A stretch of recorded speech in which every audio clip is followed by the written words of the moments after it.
Assalamualaikum warahmatullahi wabarakatuh. Perkenalkan, nama saya Muhammad Randy Firdaus dengan NIM 2012230155. Prodi saya Pendidikan Agama Islam, Fakultas Tarbiyah dan Keguruan semester 4. Sini saya akan membahas materi fikih yang berjudul Syariat Nikah, Rukun Nikah, dan Khitbah. Pernikahan dalam Islam bukan sekedar hubungan laki-laki dan perempuan, tetapi juga ibadah bernilai pahala yang menjaga kehormatan, melestarikan keturunan, dan menciptakan kehidupan yang harmonis. Agar sah menurut hukum Islam, pernikahan harus memenuhi rukun nikah, yaitu calon suami dan istri, wali, dua saksi, serta ijab dan kabul. Islam juga menganjurkan khitbah sebagai proses pengenalan sebelum menikah. Dengan memahami syariat nikah, rukun nikah, dan khitbah, umat Islam dapat menjalankan pernikahan secara sah dan penuh keberkahan sesuai tuntunan agama. Syariat nikah, yang pertama, hukum pernikahan dalam Islam. Hukum nikah bergantung pada kondisi individu. Di sini ada 5. Yang pertama, wajib jika takut terjerumus dalam zina. Yang kedua, sunnah jika mampu dan tidak khawatir bermaksiat. Yang ketiga, mubah jika tanpa dorongan syariat atau kebutuhan mendesak. Yang keempat, makruh jika berpotensi membawa mudarat. Yang kelima, haram jika bertujuan menzalimi atau menimbulkan kezaliman. Tujuan dan hikmah pernikahan. Di sini ada 5. Yang pertama, menjaga kehormatan dan kesucian diri. Yang kedua, mendapatkan keturunan yang sah dan berkualitas. Yang ketiga, menjalin kerjasama dalam kebaikan. Yang keempat, membentuk keluarga sakinah, mawaddah, dan warahmah. Yang kelima, meningkatkan ketakwaan kepada Allah Subhanahu wa taala. Rukun nikah. Rukun nikah adalah unsur utama yang harus dipenuhi agar pernikahan sah menurut syariat Islam. Jika salah satu rukun tidak terpenuhi, maka pernikahan dianggap tidak sah. Rukun nikah terbagi menjadi 4. Yang pertama, calon suami dan istri. Beragama Islam, kecuali laki-laki muslim boleh menikahi ahli kitab dengan syarat tertentu. Tidak dalam masa iddah, tidak memiliki hubungan mahram, saling ridha tanpa paksaan. Yang kedua, wali nikah.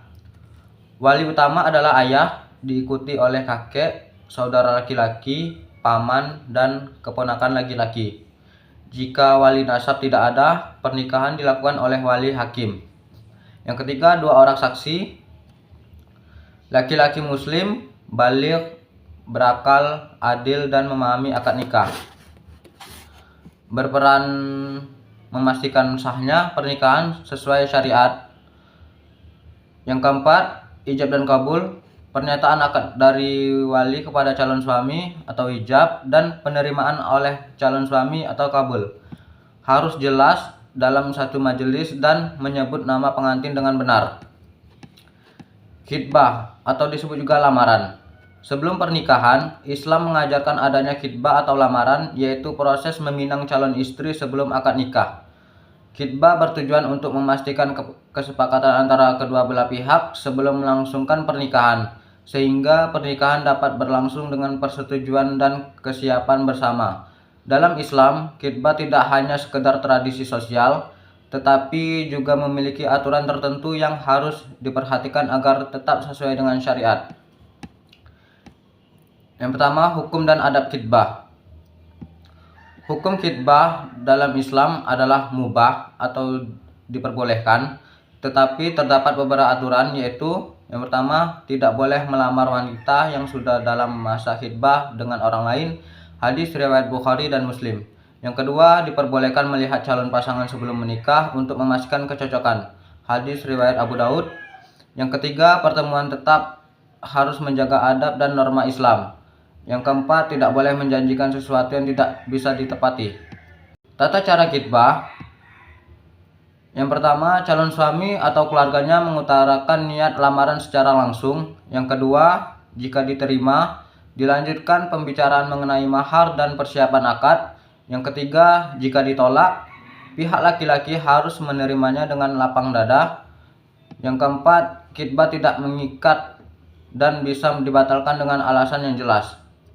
Mahar dalam khitbah. Mahar belum menjadi kewajiban dalam tahap khitbah, tetapi bisa mulai dibicarakan. Islam menganjurkan agar mahar tidak memberatkan pihak laki-laki. Hadis riwayat Ahmad.